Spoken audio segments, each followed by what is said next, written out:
So the magical view of reality in the ancient world. First of all, what we need to realize is how different our concept of reality is today compared to in the ancient world. Right?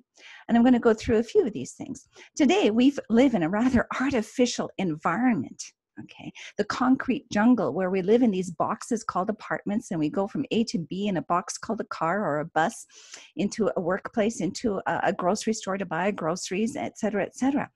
Whereas in the past, people lived in nature, in a natural environment. That was the context. And this has huge impact on our consciousness, on our perception of reality. And then we have constructed, based on our experience of reality, we then, not only that, we also then create belief systems that then further shape our concept of reality. And so we've constructed this artificial conception of reality in terms of, the planet being made up of all these different countries with borders, involving different ideological commitments of various kinds, politically, religiously, and whatnot. Whereas, the natural, real world is the vision on the left. This is the actual planet that we live on. But yet for us, we tend to live in a consciousness in a world of these maps. And so that has an impact. Okay, our context, how we conceive reality, then impacts what we think about, what dominates in our consciousness, how we then relate to life itself. And so today, life is about managing, life, managing, I've got all these bill payments. I have to go to work, but I hate going to work because of the problems with my boss and the stress and worry and just all kinds of what I'm going to do with my life. I don't know who I am or what I'm doing and yada, yada, yada. There's all kinds of things that dictate our consciousness as a result of the kind of environment we are now finding ourselves in, that we live in. Right, along with the bombardment of various ideologies and belief systems. Whereas in the past, when people lived in the real world of nature, what they were tuned into was quite different. And I just love this little First Nations proverb: listen to the wind, it talks. Listen to the silence, it speaks. And listen to your heart, it knows. And it's all about being fully present within the real world of nature, and who you really are. And these are things we've really lost touch with. And so, generally, to sum up, in the past, life was about managing our relationship with nature, right? Whereas today is about managing this artificial constructs that we live in terms of, life management. And so it's been a major shift here, a major shift in what we think of and how we relate to our, again, what we construct as reality, right? And this is something we moderns don't appreciate or realize the impact of all this. And so in the past, nature was experienced by people because people were living in nature and were in tune with nature. They experienced it as a manifestation of sacred power, spiritual power. Right? They were attuned to nature's forces and powers to heal, to harm, to nurture. The influence and power of the sun, of the moon, of the tides, various aspects of nature, their effect, their impact on animals, humans, plants, and all of life. And there's a sense and an experience that life is itself created, directed, and governed by higher mysterious forces. And all ancient texts and the very first forms of writing, the very first works of art, music, dance, all of the arts, they all display a belief in and a practice of magic. And what are some of the fundamental concepts here? All right, the magical worldview that we find in the past. First of all, it's animism, that the universe is alive, not dead, i.e. inanimate. We talk about inanimate nature. No, nature is alive. And that there is a consciousness that exists in all of nature, in all of the elements, in plants and animals, stones, crystals. They all exhibit some form of energy and intelligence. Right? Energy and intelligence is key. And that is tied in here is mana, the concept of mana, or that phrase that is used often, you find this in anthropology, that there exist these sort of unseen energies by the naked eye, whereas now we're able to detect them through the technology we have. And you can see here in this slide some pictures of plants, an apple, a couple of leaves of plants, and then there's a snail exhibiting kind of an energy force field around them. And of course, we as humans exhibit this. And so people were in tune with these so-called unseen forces and energies that exist in all things, and they can be directed.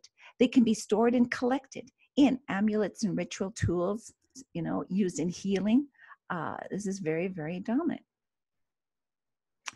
Thirdly, the key concept, these again, summing up the key concepts of the magical view, of the ancient world, that there exist spirits of various kinds, conscious non-material beings, and they could be spirit or power animals, also known as totems, or your dead ancestors, the souls of the dead, all kinds of spirits associated with nature, like the spirit of a tree or this plant or what have you.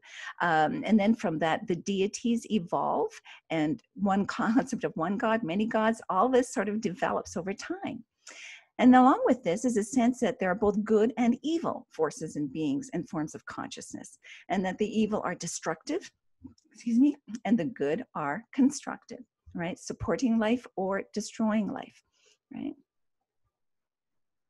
Also universal is a belief in guardian spirits that you can call upon, and that there exist spirits that are responsible for overseeing certain regions and areas, overseeing certain aspects of nature, and overseeing an individual's life, overseeing your family, overseeing your tribe. All right, you'll find this all over the world, that there exists spirits that are responsible for providing protection. Okay, protection, guidance. They are overseers of different aspects of life. The fourth key idea is that reality consists of sort of a multidimensional interconnected whole, that things are interrelated, interconnected with each other.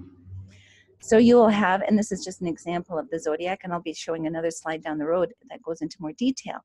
But there's a sense that there is a resonance, a connection between fire and the color of red, and with the physical kind of characteristic of being hot and active, and then emotionally with being courageous, right, for example.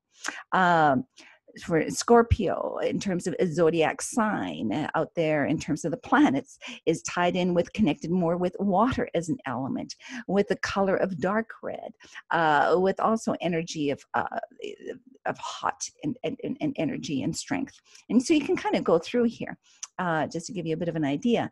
This is a concept that becomes very popular, and we'll kind of go through a bit of the history of this. Oops, whoops, where am I here? Okay, whoops, oh dear, how did we ever go so fast so far? Okay, next, number 5. I'm always going the wrong way. Which way am I going here? Oh, geez. Okay. You know what, I'm gonna go like this. There we go. The 5th key concept is that things then, and this is very tied in with that, is the basis of these correlations, the basis of these kind of connections is through a resonance of patterns. Okay, that is what allows for those kinds of connections. They share similar patterns that they embody, and that's how they then correlate. Okay, through that resonance. And I'm going to have you watch a little video on this, specifically with foods, that there's a correlation between food items and the health benefits it brings to certain parts of the human body. Right, and as you can, and again, you can be watching a video of this. Like a walnut looks like the human brain, and it has 3 dozen neurotransmitters that enhance brain functions and various things like this. This is just an example. Right, this is known as the doctrine of food signatures. 6th key concept: as it is above, so it is below, and then often too, what's added in here, as it is within, so it is without. That there is an interconnectedness between the above, which is the spiritual, right, and here on earth, which is the below, the physical. So what we do here on earth can have a spiritual effect and impact, as well as whatever happens here on earth is a result of spiritually or heavenly events and causes. That there's this kind of relationship of influence and connection between the visible physical world and the invisible spiritual world. Okay. And you'll see that this is something that is very dominant in the Hermetic tradition, this key concept that very much becomes a part of the magical view and philosophy of reality. Whoops, now, oh, I hate that when that happens. Okay. And so here is a more complex model of these kinds of correspondences between the planets, as you can see here, the days of the week, the elements involved, colors, zodiac signs, metals, and various stones, herbs, and properties. And most people don't realize that, even in terms of the names of the days of the week. You know, Sunday is the day of sun, and the element of fire, the color gold, et cetera, et cetera. So this becomes the map that is used in magical rituals. When you do a type of magical ritual, you work with these kinds of interconnections. So if you want to bring forth success, for example, as you see here as a property, you would want to do a ritual, ideally on a Sunday, right? You would want to work with the element of fire and the color of gold, all right, for example, and that these would be the elements that would be involved to try to influence and bring about greater success in life. Right? I mean, this is sort of just to give you a bit of an idea. This is sort of how it works. This becomes the map behind magical rituals. And so the seventh key concept here is that we can, of course, work with these energies. We can influence and work these energies, and we can also influence and work with these spirits and beings, okay, various gods, if you like. So all over the world, people have engaged in practices that we tend to just loosely label as magic, which basically is the attempt of influencing these hidden forces and hidden beings along, you know, and again, prayer is almost a type of magic when you're asking for things and wanting to shift reality, wanting for it to have an effect, having a result, some kind of change to happen as a result of that prayer. That's basically what magic is, okay? It's an attempt to shift reality. And so various beings will be invoked, called upon to have that happen. So this is just a quote from a text. In the West, magic has systematized an appreciation and knowledge of the characteristics and powers of natural forces and attempts to communicate with, you know, the supernatural, i.e. this hidden transcendental intelligences behind natural elements, okay? And the core structure of magical work has always been based upon the schematic of the 4 elements of earth, fire, air, water. China will have 5, including wood, and the 7 planets, right? And along with the fixed stars of the zodiac, tied in with the signs of the zodiac. And along with, and then it's a belief that there are intelligences, like living beings behind all of them, okay, that represent them. So Mars is both a planet, but also the god, as the god of war, right? So you'll have that a deity associated with them as well. So to sum up, magic or the occult sciences.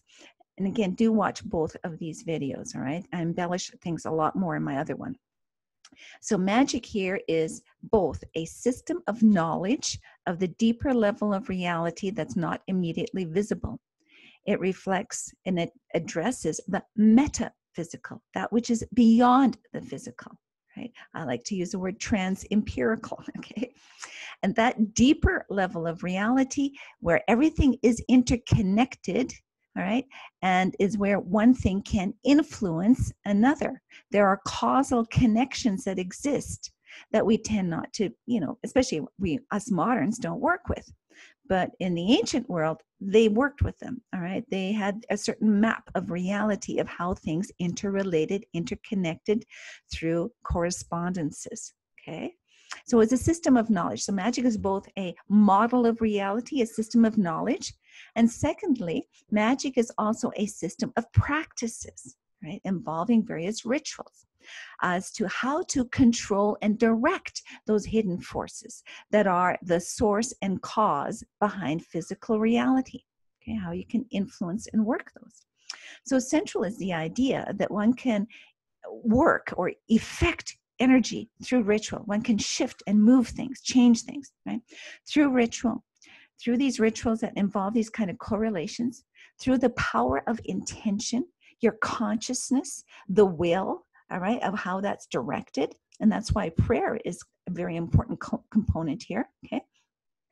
Dance, chant, Dancing is usually, with dance, it can involve going into an altered state, but also there can be dances where you are coming into resonance with a certain energy, so that if you want to call upon the spirit of the bear, you would do a dance of the bear. You would move like the bear and act like the bear. You want to take on the form and shape, movement and energy of the bear spirit in order to work with that power, right? Then it's also held that, and you'll see this in the next video, that there's power in sounds. So chanting, incantations, the use of words, and the vibrational frequency of the sounds, right? That those vibrational frequencies and sounds correlate and kind of plug into certain aspects of reality. And they have power. These sounds, words have power over certain areas and in certain ways. So that would always be used in ritual, okay? And then, of course, to call upon these intelligences, forms of consciousness that's there in the universe through prayer to do this or that. You call upon the spirits, all right? And there's a sense of a conscious will, an intelligence of some kind that can act, right? And you invoke that. You invoke that. So these are the key elements here. All right. Okay. So that's what we're going to end with in this video, and in other